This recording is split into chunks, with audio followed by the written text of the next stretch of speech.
السلام علیکم ورحمۃ اللہ تعالی وبرکاتہ۔ عزیز ناظرین، میں آپ لوگوں کو ایک بہت اچھی تقریر سناؤں گا، آپ کا ایمان تازہ ہو جائے گا اور دل باغ باغ ہو جائے گا۔ مگر اس سے پہلے میں آپ لوگوں کو دو چیزیں بتا دیتا ہوں۔ بزرگ کہتے ہیں کہ اگر اپنی اولاد کے لیے بازار سے تحفہ نہیں لاؤ گے تو اولاد ایک دن روئے گی، اور اگر اس کو علم نہیں سکھاؤ گے، دین نہیں سکھاؤ گے، تو آپ کی اولاد زندگی بھر روئے گی۔ یہاں تک کہ اگر اسے دین نہیں سکھاؤ گے تو قیامت میں بھی آپ کی اولاد روئے گی۔ یعنی تحفے، تحائف، گاڑیاں، ان چیزوں کو خرید کر اپنے بیٹوں کو یا بیٹیوں کو دینے سے بہتر ہمارے اور آپ کے لیے یہ ہے کہ ہم اپنے بچوں کو علم سکھائیں، دین سکھائیں، انہیں عاشق رسول بنا دیں۔ آئیے میں اب آپ لوگوں کو ایک تقریر بہت اچھی ہے، اس تقریر کو آپ مکمل سن کے جانا، آپ کا فائدہ ضرور ہوگا۔ چینل پر نئے ہیں تو کمنٹ اور لائک کریں۔ آئیے سنیے اس تقریر۔ جس کے ہاں یہ لوگ مہمان تھے، میں نے سورہ فاتحہ کی تلاوت کی اور اس پر پھونک دیا، اس کا پیٹ صحیح ہو گیا۔ لیکن صحابہ ہر چیز کو اس طرح سے نہیں لے لیتے تھے۔ سارے صحابہ ان کے اوپر جرح کرنے لگے، یہ کام کیا تجھے رسول اللہ نے کرنے کا حکم دیا تھا یا خود سے کیا؟ اس صحابی نے کہا نہیں، حضور نے تو ایسا کچھ کہا نہیں، میں نے خود کیا۔ پکڑ کر لے چلے حضور کی بارگاہ میں۔ کیا قرآن کی آیتیں پڑھ کر کسی پر پھونک مار سکتے ہیں کہ نہیں؟ یہیں سے، اس حدیث سے ہی ثابت ہوتا ہے کہ ہم جو بزرگان دین کے پاس دم کرانے کے لیے جاتے ہیں، وہ صحابہ آئے، کہا اے اللہ کے نبی صلی اللہ علیہ وسلم، آپ کے اس صحابی نے آج ایک عجیب و غریب عمل کیا۔ کہا کیا کیا؟ ایک شخص کا پیٹ شدت سے درد کر رہا تھا، انہوں نے سورہ فاتحہ پڑھ کر کے اس پر دم کر دیا۔ حضور مسکرائے اور فرمایا کیا تمہیں معلوم نہیں سورہ فاتحہ کا ایک نام سورہ شفا بھی ہے؟ سورہ فاتحہ کا ایک نام سورہ شفا بھی ہے۔ میرے صحابی نے جو کیا بالکل صحیح کیا۔ عزیزان گرامی وقار، سورہ فاتحہ آپ بھی پڑھے ہیں، بہت سارے لوگ پڑھیں، پھونک ماریں، کتنوں کا درد جائے گا۔ یہاں کیا ہے؟ زبان کی تاثیر ہے۔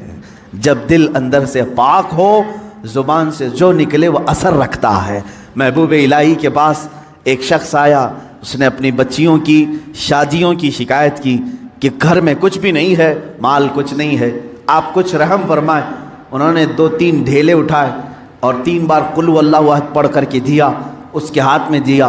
تو بندہ کہتا ہے میں گھر لے کر گیا، وہ ڈھیلے تو دیکھا وہ سونے کے تھے، گولڈ تھے۔ میں نے بیچا، شادی کی، لیکن فارمولہ تو مل گیا تھا۔ اس نے بھی اپنے گھر میں ڈھیلے اٹھائے اور قل هو اللہ پڑھنے لگا۔ 1000 بار پڑھ لیا، ڈھیلا تو ڈھیلا ہی تھا، کچھ نہیں ہوا۔ دوسرے دن وہ آیا محبوب الہی کے پاس، کہا آپ نے اس دن مجھے جو دیا تھا کیا پڑھ کے دیا تھا؟ کہا قل هو اللہ پڑھ کے دیا تھا۔ کہا میں کتنی مرتبہ آپ نے پڑھا تھا شیخ محترم؟ محبوب الہی نے کہا 3 بار پڑھا تھا۔ کہا میں 1000 بار پڑھا، ڈھیلا بدلا ہی نہیں، ویسے ہی ہے۔ محبوب الہی نے فرمایا جا پہلے اپنی روح بدل لے، ہر چیز بدل جائے۔ اپنا دل بدل لے، اللہ تیری زبان سے ہر چیز کو بدل دے گا۔ آپ کی تاثیر جو ختم ہوگی تو روح کے بدلنے سے۔ آپ نے اپنی روح کو اور اپنے قلب کو غلاظتوں میں اگر رکھا ہے تو زبان کی تاثیر ختم ہو جاتی۔ حضرت سیدنا سلیمان جزولی رحمۃ اللہ تعالی جو دلائل الخیرات شریف کے مصنف، وہ کہتے ہیں درودوں کا مجموعہ انہوں نے لکھا ہے، کتاب لکھی ہے۔ ہم سفر پر تھے، عصر کی نماز کا وقت تھا، ٹائم ختم ہو رہا تھا، کنواں قریب میں تھا، وضو کرنے کے لیے، پانی نکالنے کے لیے کوئی چیز نہیں تھی، ہم پریشان تھے ساتھی لوگ۔ ایک چھوٹی سی 10 سال کی بچی آئی، اس سے کہا بیٹا تمہارا گھر قریب ہے تو بکیٹ کچھ لے آؤ، ڈول لے آؤ، پانی نکال کر ہم وضو کرنا چاہتے ہیں۔ اس لڑکی نے کہا پانی چاہیے آپ کو۔ وہ گئی اس کنویں کے پاس کھڑی ہو کر اپنا تھوک دیا اس نے، اور پانی جوش مار کر اوپر آیا۔ ان لوگوں نے وضو کیا۔ سلیمان جزولی فرماتے ہیں میں نے بچی کو روک لیا، بیٹا رک جا، ہم نماز پڑھیں گے، بعد میں تجھ سے بات کریں گے۔ نماز کے بعد انہوں نے کہا اللہ کا واسطہ دیتا ہوں، کون سا وظیفہ کرتی ہو، کون سا عمل کرتی ہو، تمہارے تھوک سے کنویں کا پانی اوپر تک کیسے آیا؟ وہ بچی کیا کہتی ہے، کوئی وظیفہ نہیں، میرے باپ نیک ہیں، انہوں نے صرف اتنی تربیت کی ہے کہ بیٹا جھوٹ کبھی نہیں بولنا، حرام کبھی نہیں کھانا، جھوٹ کبھی نہ بولنا، حرام کبھی نہ کھانا۔ ان 2 چیزوں پر ہمارا عمل ہے، اللہ رب العزت نے زبان میں اثر رکھا ہے۔ عزیزان گرامی، یہ کرامات کی دنیا ہے، لیکن میں آپ سے یہ کہوں گا کرامات بعض اولیاء کو دی گئی ہیں، ہر ایک کے لیے نہیں، لیکن تمہارے لیے سب سے بڑی کرامت یہ ہے کہ کنویں کا پانی باہر آ جائے، سمندر کا پانی ہٹ جائے، یہ کرامات الگ ہیں۔ میں کہتا ہوں ایک مومن کے لیے سب سے بڑی کرامت یہ ہے تم ادھر سے زبان سے ایک کلمہ بولو، سامنے والے کا دل بدل جائے، اس کے دل میں انقلاب آ جائے، یہ تمہاری کرامت ہے، یہ تمہاری کرامت۔ لیکن کب ہوگا؟ جب تم خود اپنے آپ کو بدلنے کی سوچو۔ خدا نے آج تک اس قوم کی حالت نہیں بدلی، نہ ہو فکر جس قوم کو خود اپنی حالت بدلنے کا، نہ ہو فکر جس کو خود اپنی حالت بدلنے کا۔ عزیزان گرامی وقار، رسول محترم صلی اللہ تعالیٰ علیہ وسلم کا ایک مختصر سا عرصہ جو ہمارے درمیان رہا ہے پوری کائنات میں تیزی سے آج سنا کر کے آپ کے سامنے سے بارگاہ مصطفیٰ میں التجا بھی کروں گا۔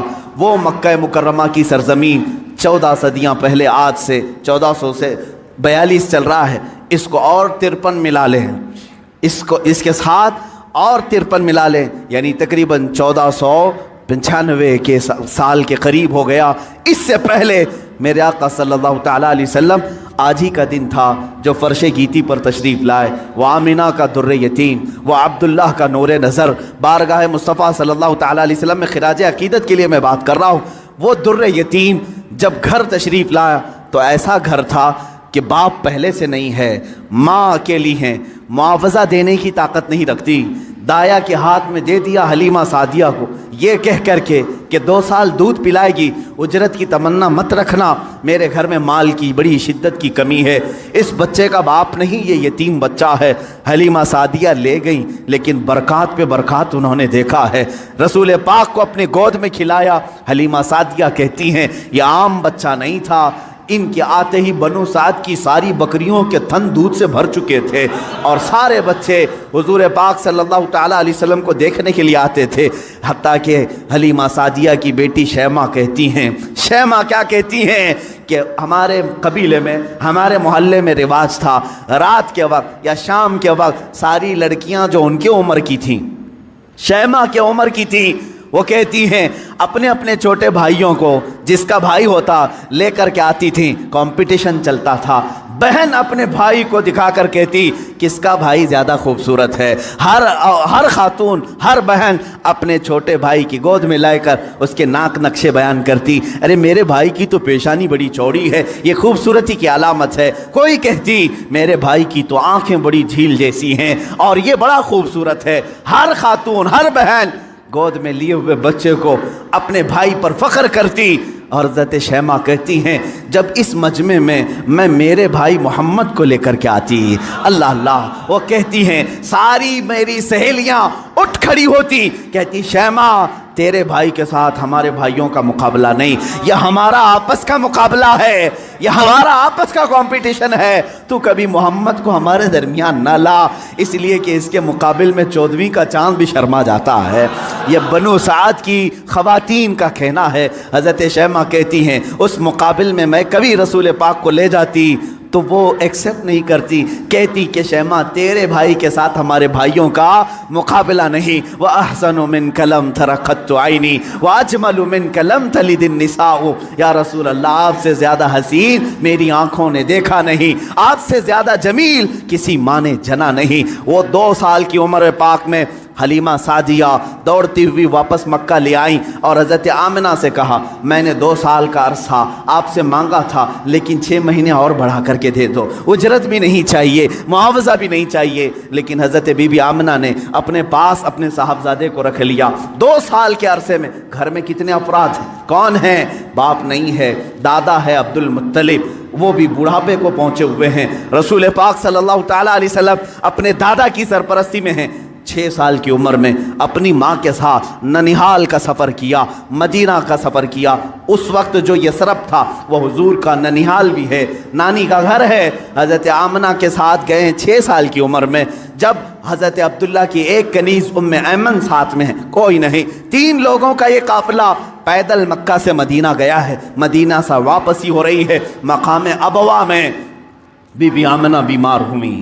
بی بی آمنہ سلام اللہ علیہا اتنی شدت سے بیمار ہوئیں کہ وہ چل پھر نہیں سکتی تھی، اسی راستے میں وہ رہ گئیں، اور اس کے بعد اپنے نور نظر کو قریب بلایا اور کہا اے محمد میری آخری سانسیں ہیں۔ 6 سال کی عمر پاک میں